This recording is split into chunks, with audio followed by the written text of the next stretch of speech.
Yo, welcome back to this thing. We are back here with part 11, doing Kaze 10. That's because in the first 6 parts, the 6th part, I was just collecting some secret stars, meaning the next part, part 12, will also be collecting a bunch of secret stars again. Anyway, this level is in the sky, so we will need to use that vine to get up to the level. Previously, we couldn't enter this level because this Bob-Ops guy wouldn't let us, but now if we talk to him, the scientists aren't coming back. If only there was a brave adventurer to look after him. And we are a brave adventurer.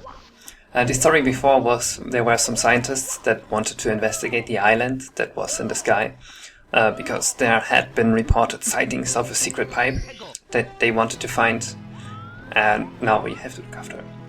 Anyway, this level, it's a bunch of flying islands. You see the balloons, you see the clouds, as I like to call it, the sky ocean, because this level was kind of inspired by a One Piece chapter, a manga I used to read when I was like 12 that I liked. Had some creative environments, so I thought I'd just take inspiration from that, not to say steal from it. If you look closer at the clouds, they're like flying cheap fishes, and there was this one giant turtle. First star is we are gonna get onto that windmill. I'm not doing the stars in order here because I want to show you the level at the first star.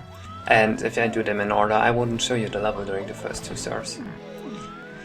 Yeah, we used the teleporter, so now we are right next to that windmill. If you look over there, you see that island we just teleported from. So let's get up here. The windmill is actually giant if you look at it. Oh, these guys, the one you just saw, that's a teehee butterfly. I will show you what they do in a second. Let me just get up here. Right, so they turn blue and they turn pink in a certain rhythm. And if you hit them when they are pink, if you hit them, they give you a coin. And if you hit them when they are blue, they give you 2 damage. They are from Yoshi's Story. In that game they also turn blue and pink, and you can eat them, and if you eat them while they are blue, not blau, that's a German word. If you eat them when they are blue, they give you 2 damage, and when they are pink, I think they give you an egg. I'm not sure anymore. It's been a long time since I've played Yoshi's Story. You could jump down here, but it's just where you go back up. You wanna be on the rotating blade and get that star. Oh, 1 health, that was actually closer than I thought. Come on, get the star. Good job, Mario. Oh yeah, you might have seen me climbing this vine in a very weird way. That's because climbing the vine in this weird way, this one, it's actually faster than just climbing it up slowly, but it's very prone to error, so most people don't do it, but I do it because it looks kinda cool. I'm not doing it perfectly either. Whatever, next up is the flip star. I don't remember how exactly it's called. You just run through this cave like a total madman, and you flip all these flip switches. I think they're for Mario Galaxy, they're called like that. You just make them yellow, and then you get a star for it. Be careful not to fall, because if you fall, you die instantly. You see the green stuff on the bottom with these bubbles. They look toxic. Nice invisible wall. I think that's actually the first invisible wall we found in our playthrough so far, so I don't mind it that much. I've made similar flip switches for the More Objects patch, the one that I've made publicly available, but I recoded them completely anew for this ROM hack, and I think I polished them up, but I don't remember what exactly I changed. It probably just felt like my major hack had to have all custom code that wasn't in any ROM hack other before. I think it's a bit annoying that you have to constantly climb this vine up to get back into the level, but I couldn't find another way that looks kinda cool to enter this level, because it's so high up. I could have used the cannon. I mean, you can use the cannon if you want to, there's a cannon in that overworld, but I think that takes even more time and I don't want to. Anyway, time for the boss fight in this level. Kerma Cooper is what this guy is called. You just walk up to his nose, where he's wounded, and then you do a ground pound, and then you damage him. And you do that 3 times and he's dead. A lot of people actually had a problem with this fight, But really all you have to do is hold forward and you beat him. There's this wind that will push you back. It will push you back even if you hold forward, but there are these hills on his back, and if you are behind one of these hills, the wind can't reach you, like that. So there's really no danger, you just don't have to run into the Paragumbas and you win, like that. This boss fight also kinda teleports you afterwards, which is a bit awkward, because I really couldn't find a way to make this boss die without Mario dying on top of it. So Mario just warps to there. I could have made it so that Mario lands directly in the star, but then he would land somewhere on the ground, which would also have looked weird. I probably should have planned it out better before I started coding the boss fight and putting it into the game, but I guess I kinda forgot. It was one of my mistakes. If anyone has a better idea, let me know, because I mean not really like make it version 1.2, but just because I find it interesting. Break into the island. This mission used to not have a starting cutscene and you'd have to find the soul yourself. But during one of the alpha tests, Mario Crash, there were 3 alpha testers, one of them was Mario Crash, a streamer on Twitch, whom I've known for a very long time. Is that correct English? Anyway, he couldn't find the star, and that guy is someone who will spend like hours searching for a star. Oh yeah, these guys are the Bob-omb scientists. They've been chased in there by Kerma Koopa and they couldn't get out. Anyway, this guy, usually he spends hours on his ROM hacks and usually he'll find everything. So if he doesn't find something, that means it's unfindable and you have to put some sort of hint to it. Shoutouts to Mario Crash, right here. I can link him in the description if you want to. I'm sure he'd appreciate if you guys hung out with him on his stream and play ROM hacks together with him. Right here, I'm attempting a cool trick, but it doesn't work. You've seen the switch I just pressed, the blue one. That one activated that platform, so I can get onto that platform and get the star. There's another bridge that looks kinda cool. And another block. I don't know why I like these blocks. They were supposed to look a bit like glass. Blue glass, but there's these weird lines over them which kind of ruins the effect, so they could have looked better. I still like them. Next up we should have the 100 coins and the red coins. Yes, that means it's time for questions again. Right, the first question in my note block. What are some of the nastiest or funniest bugs you found while making this?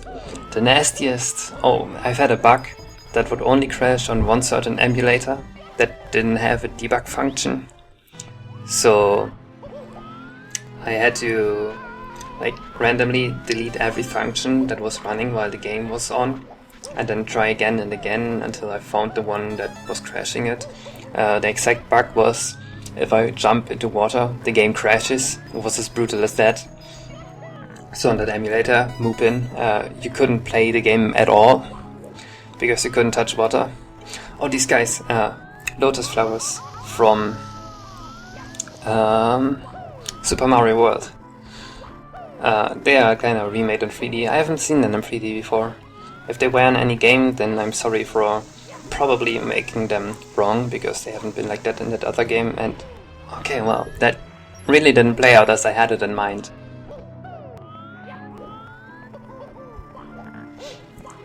Alright, we are back here. This time I want to hit with the Bob-omb, please. Thank you. Just here to collect some coins. I think if you don't find this hole, you can still do the 100 coins, because I've seen many people do 100 coins first, so they obviously wouldn't know how to get into this level, into this area of the level. There are a lot of coins here, like 23, I think, just laying around, and then there are 4 Paragumbas, so 27 technically. And I still wanted people to be able to find 100 coins even if they didn't find the soul. Right, back to the question that I've started answering about 10 minutes ago. The funniest bug, probably, there was a bug that when Mario jumps, a random object in a specific slot would move forwards at insane speed. So for example, I had a bob-ombs just flying around the levels, bonking against all walls, or wigglers like running super fast, and the animation speed depends on the actual speed, so the animation would just go completely crazy. And that was caused by a certain camera code. Something you have to understand first. A camera code ruining the physics of just one certain object slot.